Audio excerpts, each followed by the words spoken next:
just a, well, we'll see as we come through those that are and are not in the educational field. As wonderful. Thank you, Patrick, again for the introduction. Here's a little bit of what I do and kind of where I've been so that you'll have, I hope, freedom to ask questions or engage me on any other level, whether it be for nonprofit work, for board work, where I sit on a board for the Walnut Valley Unified Educational Foundation, or whether it be AXA or CASA, any of those other organizations that you want to engage around. I'm definitely open and willing to do just that. I do want to also say there's one thing I do want to kind of highlight, because what a lot of the training and information, just, I don't want to bore you, but a lot of the information that I'm even sharing with you now was not necessarily from my K-12 education. It was more my specialized training from SC in the LIN program and from the Center for the University of Excellence in Developmental Disabilities. So I have a little bit of a hodgepodge there, but I want to bring that information in as well as help you to navigate your role as an administrator. So this is kind of who I am and where I am, and I want you to feel free at all times to ask questions as you need to or would like to. So let's get started, my few Laker fans, and let's just talk about the objectives here today. So here, all right, here we go. Okay, so for me, I like to make sure, and I think for most of you, what are we doing today? Why are we doing what we're doing? We want to, first of all, identify as administrators our role in the with special education teams. I don't want to talk a lot about IEPs. I want you to ask questions. I want you to be curious if that's something that you have a need for. I do want to talk about the extended school year, and I want to address some of the COVID concerns because we're here and which right now. And as a new leader, as an emerging administrator, for some of you, it's going to be important for you to navigate, not just now, but to navigate this all the way through in the coming years. So I want to talk a bit about that. I want to also talk about our growing in our understanding of the parent's perspective, because that's going to be huge. As an administrator, you want to grow that relationship with your parents. And in order for truly to grow that relationship and to engage it, you've got to have their perspective. And I'm saying that from a lot of different angles, not just of whether or not you have your own children. That's not what I'm talking about. But I mean to understand, put yourself and be an empathetic listener and a participant in the IEP process, whether you are a parent or not. Being an empathetic listener is going to be key. And then on top of that, ensuring equity and access, especially for those that are disadvantaged family members or just in our socioeconomically disadvantaged groups, so that we can, I know that, and right now, I remember when we were just in, they would call them the subgroups, but basically it's just people who have a high need or people who are struggling in certain areas. We just want to make sure that we are addressing that need. So I'll target a lot of that. I'll talk about the African American, the Latino child, and how some disadvantages are there and what we can do to connect with parents. So that will be a section as well. That will be our enlighten section. The first section will be educate. And then our third section, other than team building and relationship building with team members, your gen ed teams, your therapists, all of those that are on the team, your stakeholders, everyone, even your community, building those relationships and what that looks like for each and every one of us. Okay, and then the last piece, which is the empower piece, I want to talk about the sharing of resources. And that's throughout our entire time, throughout the PowerPoint. But I want to talk about some specific resources and also give you an opportunity to share your resources with all of us that are on today. Okay, so without further ado, let's get started. Okay, so the administrator's role, and I also want you to engage. So Patrick's going to monitor the chat. So Patrick, just interject every now and then. Let me know if there's something that we need to cover or if there's something that I missed. Absolutely, will do. Thank you so much. All right, actively engaging. So the first, I would say this, you all are educators or you are emerging as administrators. So you know the first part is going to be actively engaged with your parents and in the process. The other thing I think is very, very important is be informed and be present. And by that, what I mean by that is just like when we asked you to come on the Zoom to kind of, let the other browsers down, stay with us, stay engaged and stay informed. You wouldn't believe how many times you go to an IEP. Now, let me take a breath here. As you saw, I have the administrator side and I have the training side. The other side of that equation is that I am a parent of a special needs child. That means that for the last 30 years, and I say she's 30 years old now, but let's say this, when she was very, very young and I did not know a lot about special education, I actually went into special education after our daughter's diagnosis and then after years of being home with her and not able to use my degrees. So I spent, the first 15 years of her life home taking care of a special needs child. So that I've been in a lot of IEPs for myself as well as for our daughter. And I want to say this to you. That's why I make sure I put it in each and every presentation. Engagement and informed and present. It's not, you would think of it, oh, okay, of course, I'm an educator. I desire to be here. I desire to be here for families. However, if you sit across the table from someone, they know whether or not you're engaged. They recognize whether or not you're present. And I mean, not just physically there, I mean, on your phone. I mean, looking, checking the room out, just being disconnected. There's something about body language. Of course, you know that. There's something about eye contact that allows me to come into the moment and be present with you. So I'm asking you as an administrator, use those skills. Part of your role is to connect with your parents. If I told you, you could not only get promoted, if I said to you, you could save your district thousands and thousands of dollars, you'd say, yeah, I'm on that roll. You're emerging administrators. One of the best ways to do that, and I think people don't really get it, or a lot of times they don't get it until later, is being in that IEP. You've got a one-on-one, you've got 3 or 4 of your team members right there, where you show up in that space as a leader, as you show up in that space as just as a caring individual, you've already impacted not only your parents, you've impacted your team.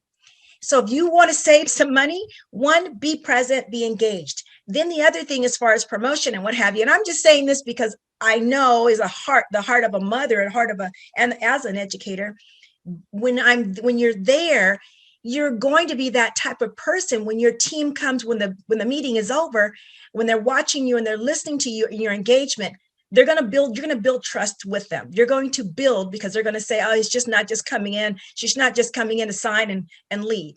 No, you're going to stay there. You're going to engage, because in the long run, you're not only going to empower yourself to move forward in your desires, you're also going to engage that family. And I tell you, you're going to win your team. You're going to absolutely win your team. Okay. So the next point is to encourage the team mindset. Encourage that mindset. In other words, you're coming in as the administrator, but I want you to take the hat of a curious learner. As I said, you want to engage them in a way, and you engage your team and engage your parents in a way that you are here to learn, but you also have something to offer. So that's one of the reasons I put on there, do a pre-meet with your team and do your homework on your students. Do your homework. If you do not know what occupational therapy is, I want you to kind of figure that out prior to. It's as simple as a Google, or it's simple of, adaptive PE. If you're not sure what that entails, make sure that you know that. A big one that administrators will miss a lot of times because they're expecting their special education teacher to do this for them is they forget to get translation services. This IEP has to be in the language of the family that you're servicing, and whether they have a Latino background or they have a different type, any type of background, and it's non-English speaking, they have to be given a copy in their language. Also, translation services, that's our team member. That's not their son. That's not their daughter. It's not your friend. It's not the secretary. Translation services from the district have to be provided in that IEP.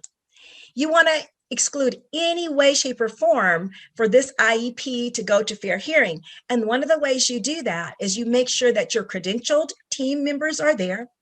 Your gen ed teacher is present. Therapists and all agencies are present. Anyone that's engaging, that the parent has invited, is engaged in the process. They signed the IEP and they're there. The other part is you are a team. You are a team. If you can take off the hat of, I've got to go in there to save them, I've got to go in there and make sure they don't give away everything but the kitchen sink. Take that hat off and go in there with the team mindset. And we'll talk about that more toward the end. But I want you to have that curious mindset. I want you to be team oriented, be thinking about others the entire time, if at all possible. And then pre-meet, if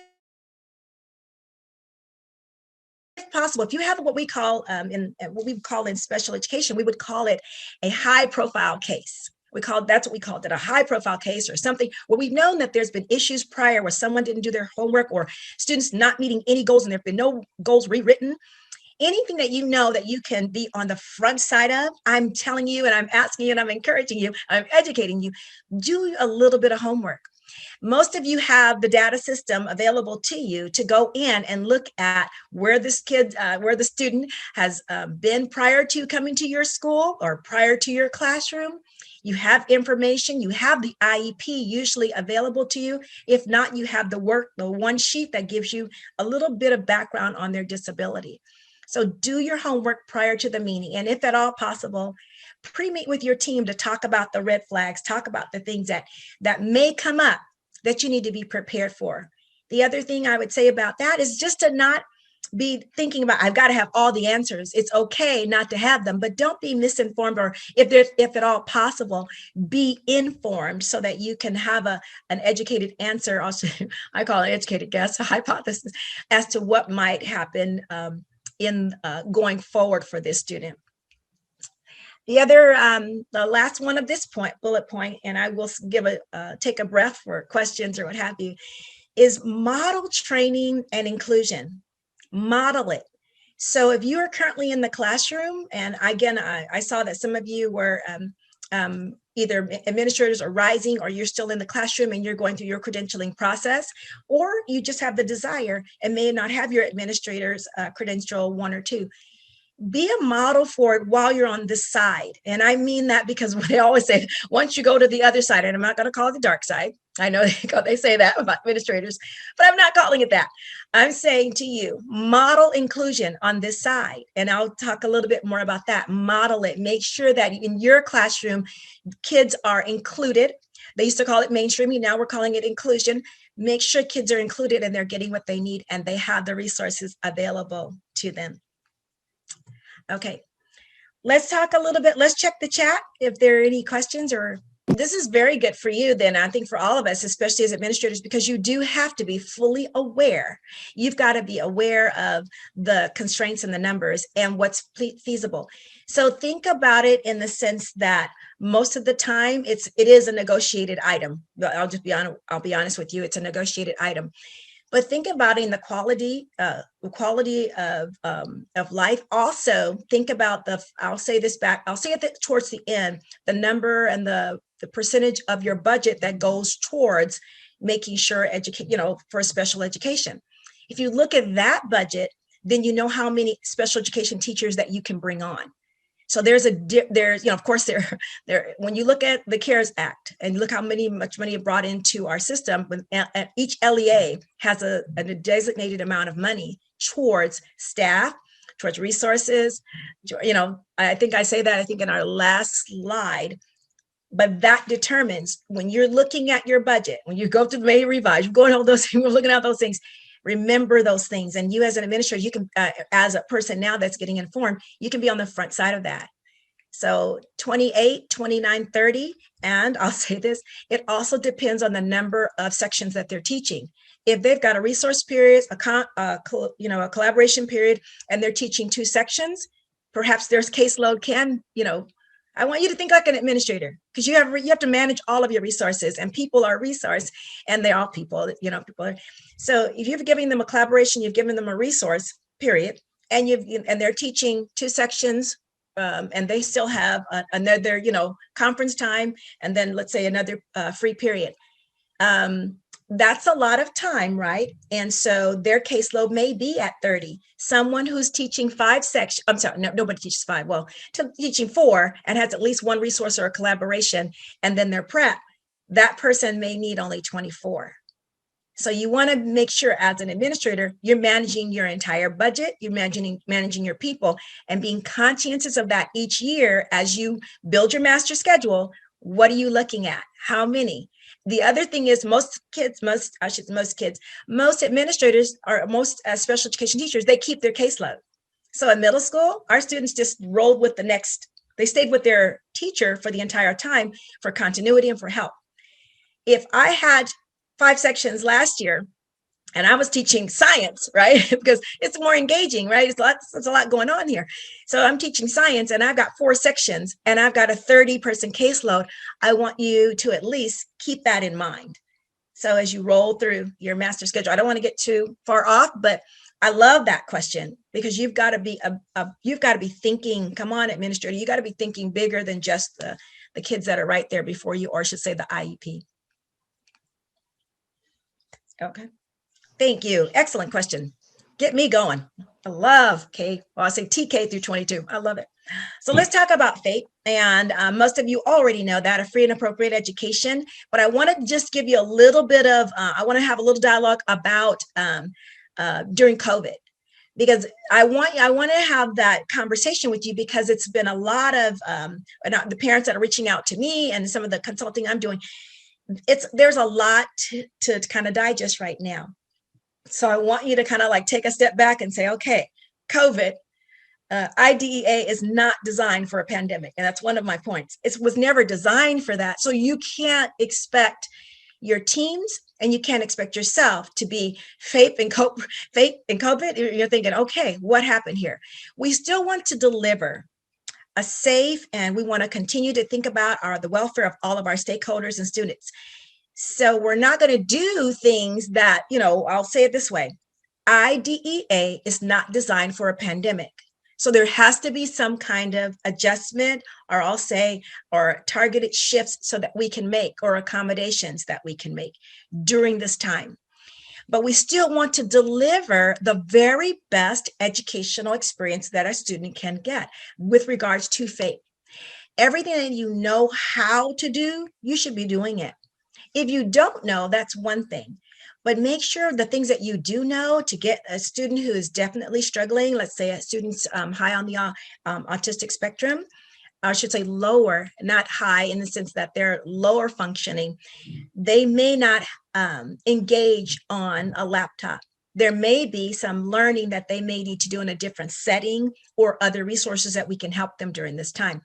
But we don't throw the baby out with the bathwater completely, because they have an IEP. We just want to make sure that we put the hat on as an administrator and remember it wasn't designed for this. Nobody understands this.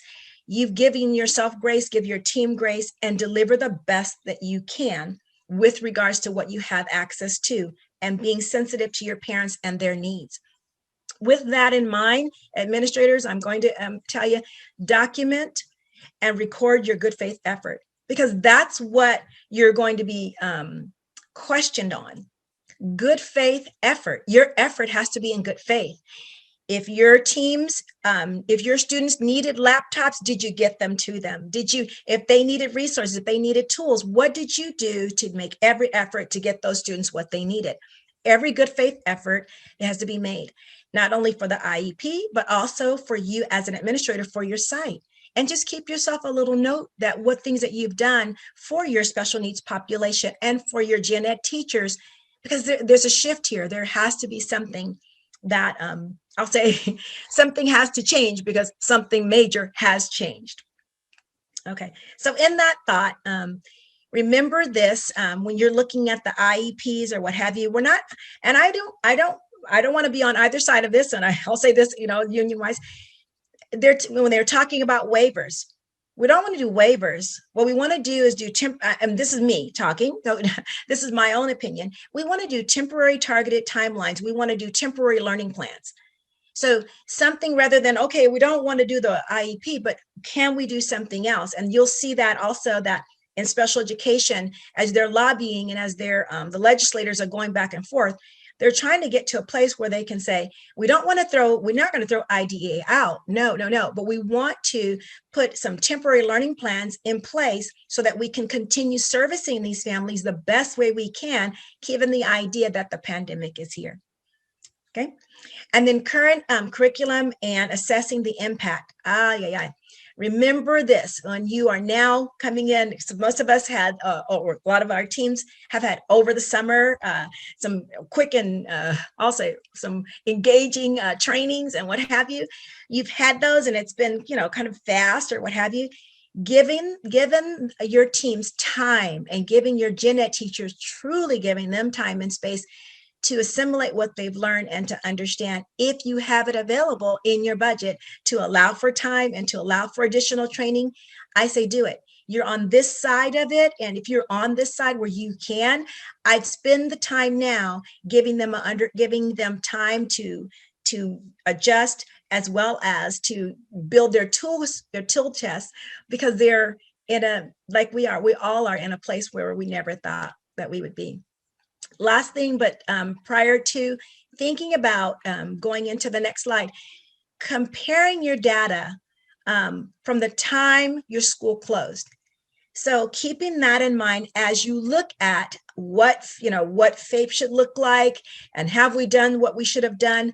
And I'll go to the next slide because it should say some things with regarding to that, even though it's extended school year. Keeping data on, go back to March or go back to April when school closed. And I mean, it literally closed and we thought we were going to go back in a 30-day period. Keep the data from the assessments, the benchmarks. And for those of you that are in high school, the trimesters, keep that data so that you can go back and look where your kids are. I think I have it on this slide. I do. Where were they? So that you can have a good conversation with your parents, and you're not in the seat where you're like, oh gosh, I'm overwhelmed, or we didn't do what we should have done. Nobody did, right? Nobody did. Nobody can make up for the time that we've lost. I'll say it. That's the way I'll say it. Nobody can make up for the time we've lost. So when you think about, and I'm kind of going backwards on this slide, but when you think about it, all students were impacted by COVID. So what you're thinking of as an administrator, I want you to think about, most of them didn't get instruction during the summer, and they should have got by IDEA and ESY, they should have got continued instruction because it bridges that regression time, the time in which your students do have some losses. That's why extended school year was designed. And I know the state of California has it because, of course, we are here and we know that we have it. But thinking about that, it was designed so that students would not regress. But I don't want you to look at June. I want you to look at March and April. Because if you look at March, April, May, and June, there's everyone, all students. And I gave you the link there. Go to this research firm, and they do millions and millions and millions of studies and research and what have you. I think I might even have a slide for them, just some of the things that they are talking about. And they've already noted that just the research alone, students have received 70% of the reading instruction that they were supposed to have for the year. Okay, there's going to be some repercussions or some outcry or some results for that, some outcomes that we are not going to reach. And they receive 50% less than of their math instruction. If that is true, right? I'm saying to you, go back to the benchmark, go back to the assessment, because everybody has that gap. In special education, you're not to try to make up for all of that. So don't get me wrong, do the best we can. But that is a concern for all students. It's not just our students, it's all students. Keep that in mind when you're in the IEP and the parent is asking you, my kid missed, and don't get me wrong. Remember, I'm an advocate, so I'm going to also ask the questions as well. I'm going to be on this side of the table asking the questions as well.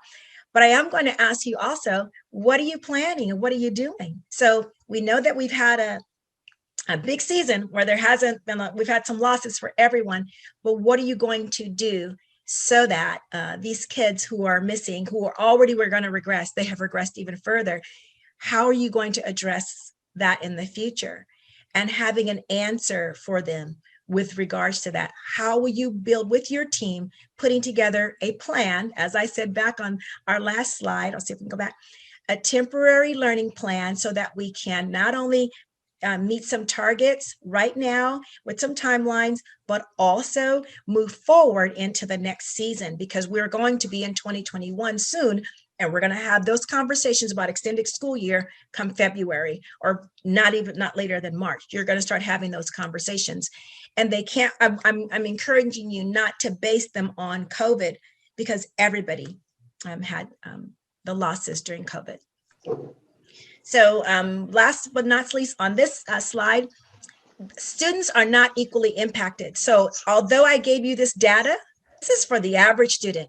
If you look at students who are socially and economically disadvantaged, if you look at the early grades, if any of you are in early TK through 5th grade, they're impacted much more. Our EL students are greatly impacted. And guess what? Of course, students with disabilities greatly impacted. Keeping those things in mind and making sure you're doing everything you can to do those temporary learning plans until we can get further on. Trauma-informed learning, we know that sometimes if a student is in an area where there's a lot of trauma, they show signs of a delay, they show signs of a developmental disability. And basically it's just from trauma. It's from being in an environment where, and it does happen, I know you, it does happen, if you're in the San Gabriel Valley, or, if you're in the Los Angeles County, there are pockets in where a student comes from this neighborhood and they have had a lot of trauma and exposure, overexposure to violence, or just their adrenaline's been running high a lot. So their brain is not functioning the same as their counterpart. So I don't have the bullet, but I hear you, and I want to kind of address a little bit of it, but I don't think I have all of the answers on that. How are we? Oh, this is one of the, we're good with time and no more questions? Okay. So then this is one of the, I shared this, and if you want the PowerPoint, just email me at the end and I will send it over to you.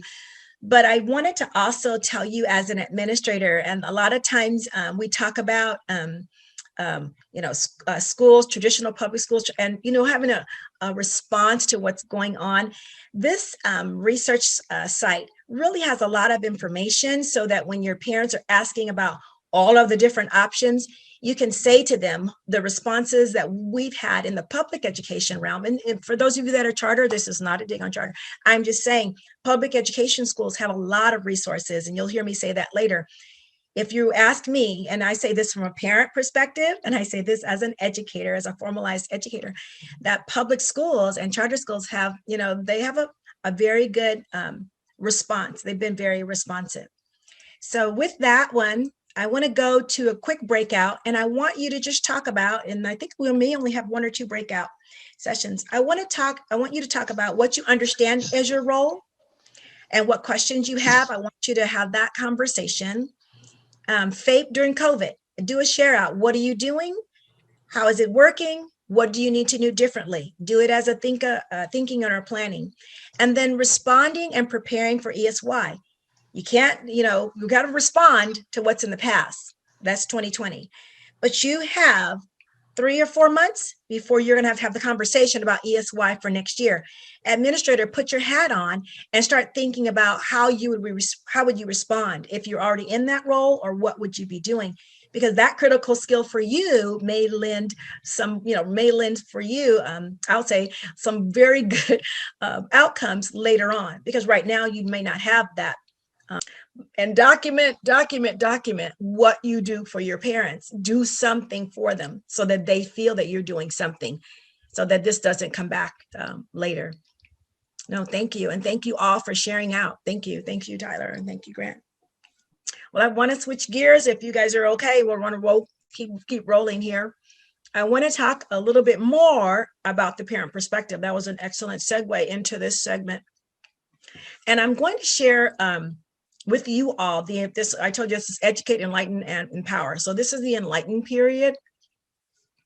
I want to share with you a movie that we did. And I'm not sure if you, well, you all can see it. I'm sometimes my video here, there we are. Okay, there we go. If you know any of these ladies, but we did a movie together. Each one of us has a special needs child. And in doing this movie, we talk a little bit about the process of diagnosis and what a parent goes through. So hearing all of you say what you said with regards to how parents are feeling and what have you, putting yourself in those shoes, because if you're constantly hearing complaints, I mean, it just gets, I mean, what are you supposed to do? But I do want to help you switch that frame and bring it to a place where you can be more, I'll say, it'll be helpful if you're a little bit able to convey a little more empathy. So Tisha Campbell Martin, myself, LaDonna Hughley, I don't know if any of you know D.L. Hughley, and Tammy McCrary is Shaka Khan's sister. She's was her manager, and Shannon Nash. They are coming from one end, I come from another. I'll just say it that way. They're all my friends, but nevertheless, I had a different life and a different experience, and we just talked a little bit about that. So I want to share that with you in this next minute here. All right, come on, there we go.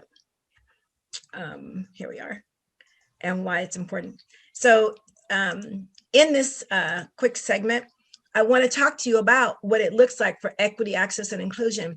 And Sarah mentioned a little bit of that. When she said, our EL students are not getting what they need. And we know that in the Latino community, as well as in the African American community, they're 30 times less diagnosed than their Caucasian counterpart. And it's a lack of education, it's a lack of equity and access, because a lot of times we don't often see students that we are not, I'll say, in our family line or what have you. Sometimes we just have an idea about kids. And so one of the things I'd like to do in showing you this film is to have you take, again, another frame, and not just the administrator's frame. Remember, I told you I'm also a parent. So take the frame and take the schema of a parent and looking through the eyes of equity, access, and what could I do if it was my child or what have you, or how can I help to bring equity to a group of students who are particularly, I'll say, and more often considered marginalized or not getting their needs met with regards to special needs, and also having administrators who are educated and empathic to understand and to have the ability to navigate that with us. So I want to share with you my screen. Thank you all for kind of given time to view it with me. I just want to ask and also just kind of field out your questions. When I say to you parent perspective and enlightening, and just hearing your hearts, I mean, there's a lot going on and our parents are very frustrated.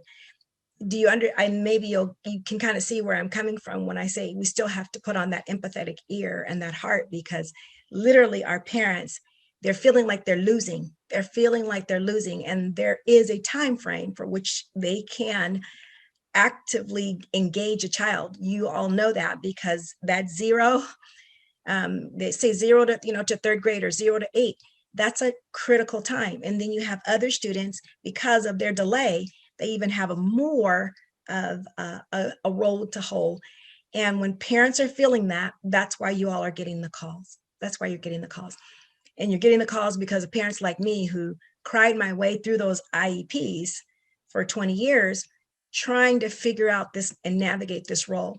So part of wanting to educate and to, I'll say, share with you all has been a heart for me, is to make sure that the next generation of students can have a little more access, and that you can put that frame on to know that what the data says about the Latino community and about the African American community, that they're still not getting what they need. That lag and that disparity is bringing a whole lot of lack into our communities, and it perpetuates. And you see that. And you see that from what they say with the pipeline to prison. If a student's not reading, if they're not able to engage by the third grade, the propensity for them to be incarcerated or what have you, it goes up like 70%. So I just wanted to say that to you all and just let you know there's a heart coming from it, and also to encourage you to share with your families and to be very, I'll say sensitive to them for lack of a better word, as to how we can do this work together to lower those numbers, and getting kids what they need when they need it. And so I'll also share with you this one other resource. I did want to ask you to do, we wanted to see if we had time. That's why I wanted to stop to see if we had time for another breakout room after this period, because I think we have to do the conversation. And I love what you put in the chat. I think it was, I should say Patrick. I think I have to look on that. I can't see the chat right now, but one of the things that you said, if you don't write it down, it's as if it didn't happen. Well, that's absolutely right. And if you don't do the work of documenting what you are doing and engaging your parents on what you are doing, they will feel like this number is becoming higher and higher. So I wanted to share that with you. The other thing, and I think I'll wait for that towards the other end, but if we could, one more thing too. I want to share with you one more resource from the CDC, and this is something that my nonprofit does a lot of work in, and a lot of my training, as I told you, from the Cal-Lin, from Children's Hospital and USC, is if we can start to talk about some of these things earlier. You are administrators, and no matter what, if you are in the high school level, I was, as you know, as a high school principal, you will see these things later. And if you see kids who are skipping steps or not getting the things that they need, usually the early on, if you were in elementary or if you were you're exposed to elementary ed, it's early on that we can see the trajectory. So if you are able at a very early age, in the early years, TK through 6th grade, to get your students more interventions or to ask those questions in the IEP, to be an informed leader, you can help to change the trajectory for your students. And that doesn't matter what color they are, but you can help to change that trajectory just by helping them to identify things that may be missing in their developmental stages. Okay. So here, just a couple of things I wanted to talk to you about when we're talking about building that relationship with your parents and looking at the cultural factors for all of your students. We can't have a conversation as administrators about your role in the IEP process, about your role in gen ed, as well as your special education students, if we don't talk about the fact that there are definite disparities. There are a higher number of discipline. Our students, any minority students, there are higher levels of discipline.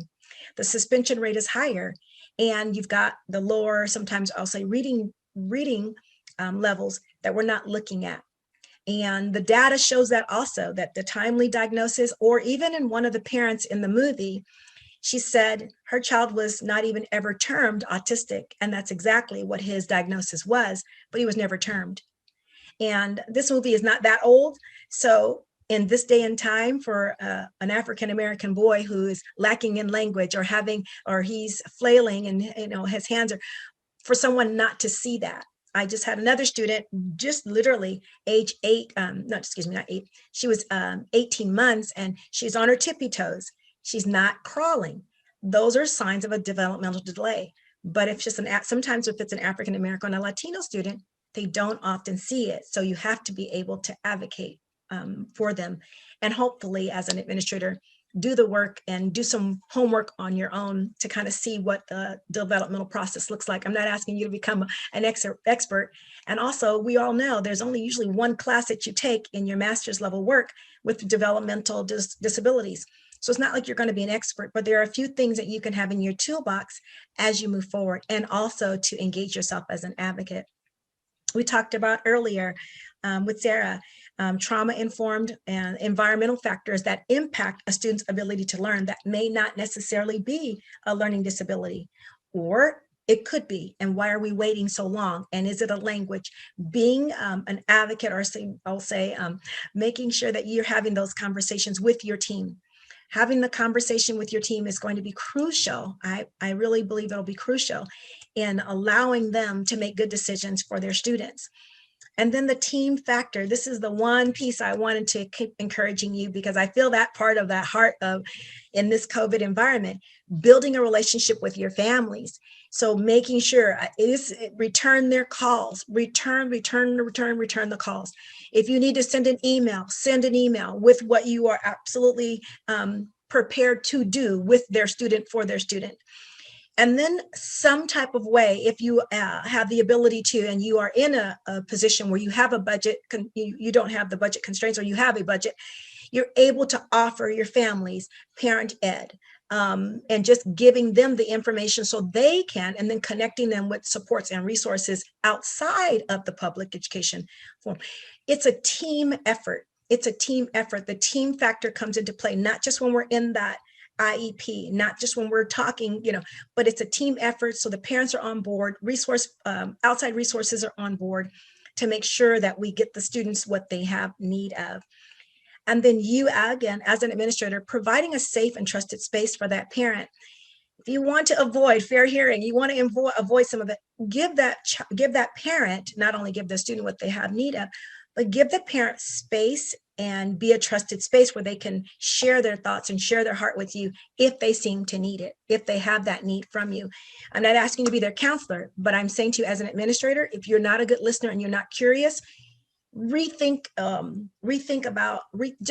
that one. Being curious and being a good listener is going to take you a lot farther, and just being, I'll say, patient with yourself and patient with others. So I'd like to do our last breakout. We'd be not only, empowered and, be educated, we'd be enlightened, but we'd be empowered to ask those questions of our professionals. Do the parent ed if you can. Advocate. If you don't go to the Hill, I go to the Hill. And I advocate for resources to come down the pipeline to those LEAs, and making sure your families know how to navigate the system, and then providing them with resources, whether it be in the regional center or elsewhere, that they can get what they have need of. And this is my contact information. I want to say a wholehearted thank you to each and every one of you. Let me know how and if I can be of service to you in your district in any way, shape, or form. I'm open and willing.